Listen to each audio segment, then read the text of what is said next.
today. I'm going to do a garden tour, just to document things, and also just to share some ideas that have helped me. Okay, that's the best way to do this. So that's the entry to my house. And raspberries, and grapes. I'm going to flip this around. Okay, raspberries. These were from Eugene. A couple of the little plants in there were from when I first moved here, from like 5 years ago. I had them in a pot. And then some other ones from a friend. And then, yeah, it's actually kind of hectic right there. And there's some blackberries poking through that I have to clean up. But those are raspberries I brought from Eugene. Some of them, a plant that I had, and then a couple of them from like, I don't know, 3 years ago or something. Grapevines from Eugene. See the raspberries fucking start growing all crazy and poking through. I gotta rip those out. But you know what? You can start new plants, but it's hard. See how it takes over. So you need to dig down and put some kind of barrier like this, but deeper down, so the roots can't get through as easy. Grapes, these ones are actually finally producing a little bit. Yeah, they're like, I got them in Eugene before I moved here. And then they've been planted there for like 4 years. Yeah, look, it's doing decent right there. Look at that.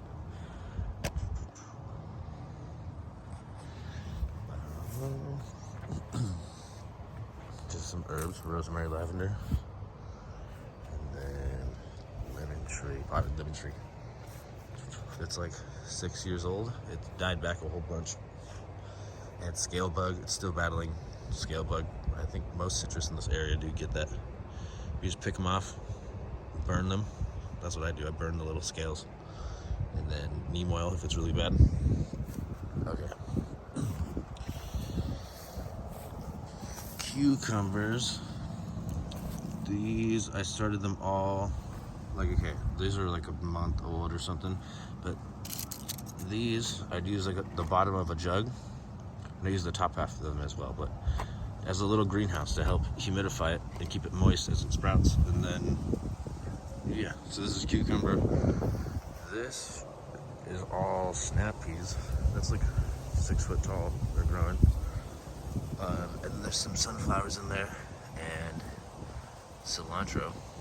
But that's all from a 6-pack of snap peas. It was like $3.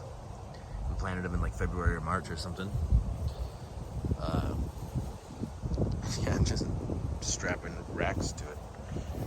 So most everything we did from seed, except for like one tomato, a pepper plant that didn't really survive. I mean, it's still alive, but it has been struggling. The snap peas, and a couple strawberries this year. So yeah, these are taking off. These are like, they're not quite ready yet. I mean, they're definitely edible and they're hella good, but they can plump up a little more. And yeah, there's so many. I have little shiny stuff hanging everywhere to try to get birds to go away.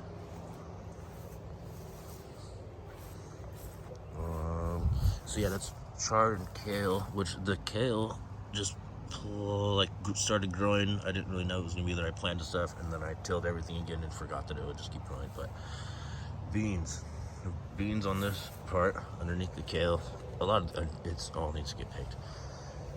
It's spiraling up though already. Like, how crazy? How does it know to do that?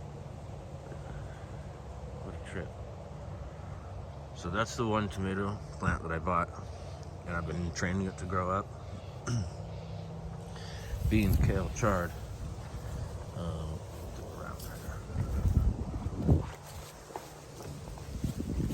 Okay, so, oh, look at that. Dude, those just started producing today.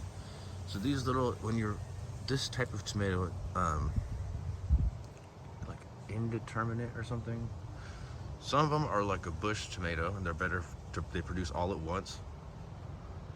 So you can jar them or canned stuff, and then some of them will continue growing up and continue fruiting. So it's like the lower ones started flowering first, and then all this new growth. And so what you want to do is anytime you see one of these little corner things, I already picked that one off, but just to show you, you want the main stem to keep growing upward. So it's the main stem. So like in there, that little corner guy,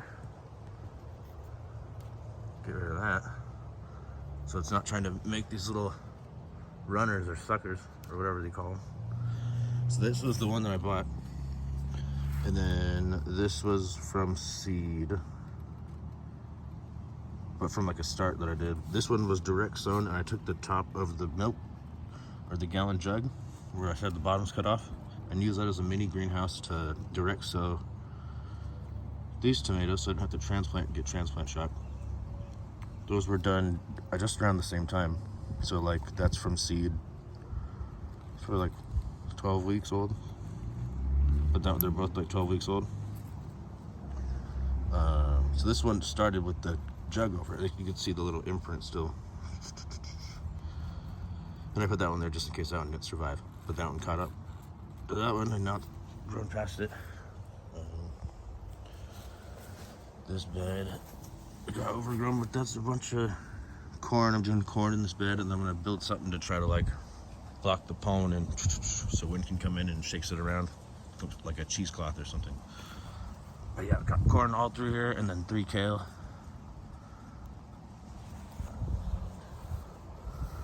Poppies. Oh, and there's another example of, that's another one that was planted in the milk jug thing. It's not doing so well. That's a volunteer tomato. These are from seed, and there's a bunch of poppies in here. This was all gonna be poppies, and then it didn't germinate as well as I'd like. And so I planted a bunch of other stuff, but that's all poppies, which I tried to thin, but it's way too dense, but it's still gonna flower. So that'll be cool to have like mini poppies all through there. Yeah, how does the bean know to do this? We're balling on a budget this year. It was like as little amount into the garden as possible. In grow bags, I've grown poppies in grow bags for a few years. Check that out. It's like a hybrid, frilled hybrid. And yeah, the little mesh bags over it so squirrels and stuff don't eat it. And those are like 4 foot tall. I mean, they're in the grow bag a little bit, but it's as tall as me. And it's like a foot grow bags, maybe even more than that. Almost 5 foot tall. Poppies in a grow bag.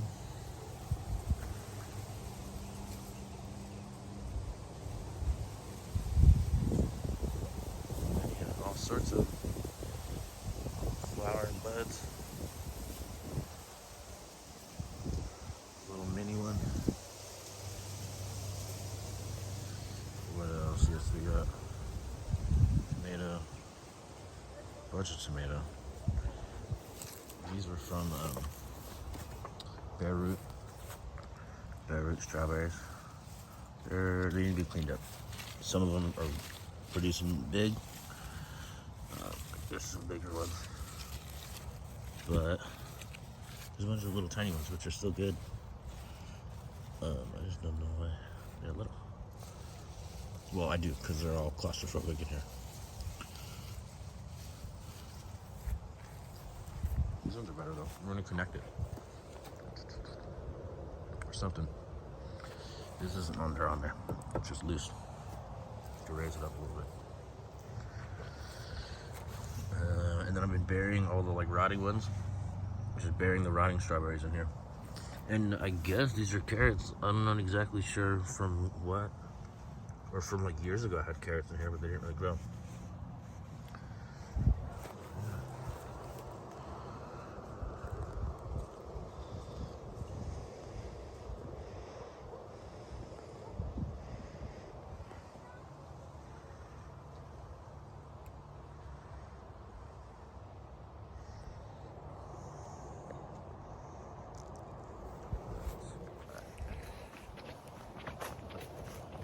Back.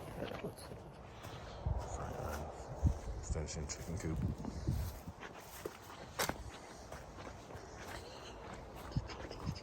A little canopy thing. Built that like 2 years ago.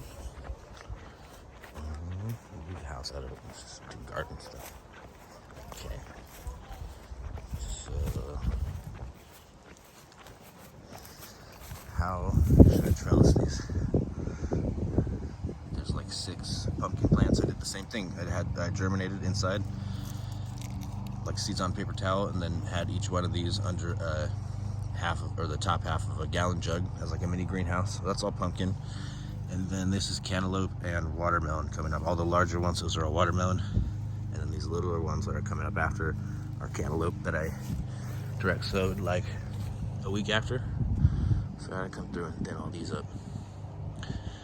So I'm thinking all this, I'm gonna grow it over that way.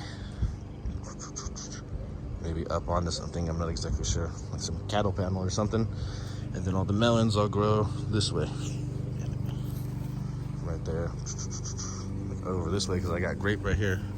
2 more grapevines that were in when I moved in. Cleaned them up. And now,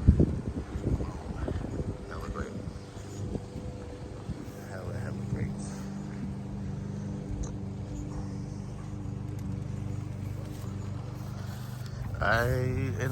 I don't know how to grow carrots. Well, they're growing, but it's super duper slow. I've had to reseed, and so now I'm just leaving it alone and let them do their thing. Maybe that's I have to ignore them and they'll start growing better. Peppers. Pepper bed is actually doing good. Someone told me you have to talk shit to your peppers for them to get hot. And that seemed to work in the past for me. Potatoes.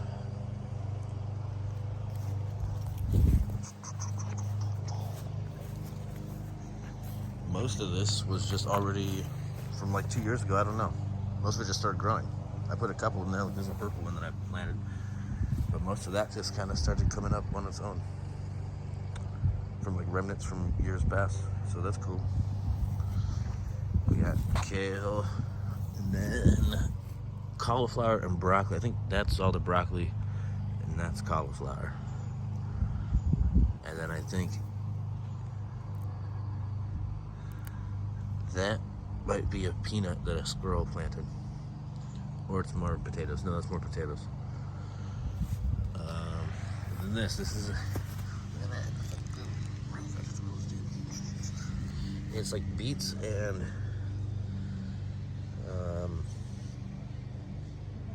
radish or turnip or something. I don't even know, but they're growing. I don't know. And then a bunch of carrots. These ones are doing way better. I don't know. I'm still learning. And more sunflower.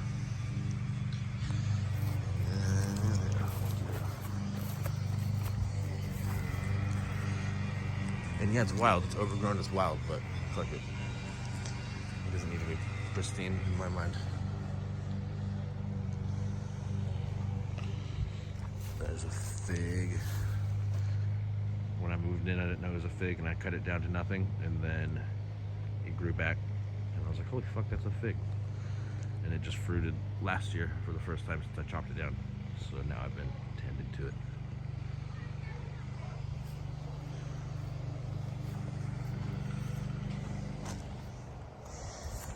So I don't know. I'm thinking maybe even grow it all the way over to that. Like clear over, because I need to be able to get through this. Build something, because that happened in one day. That was a little thing. And then in one day it's been doing crazy spirals.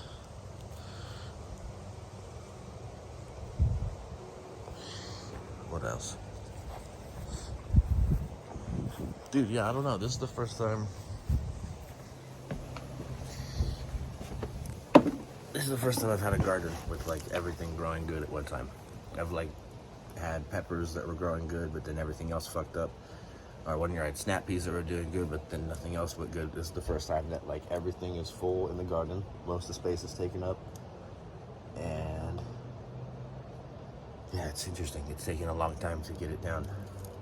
And I still have a lot to learn, but. And this all started right when COVID hit, and they were like, everyone's gonna be locked in. It's like, start building a garden. The world's ending. So, yeah, switch up the content a little bit.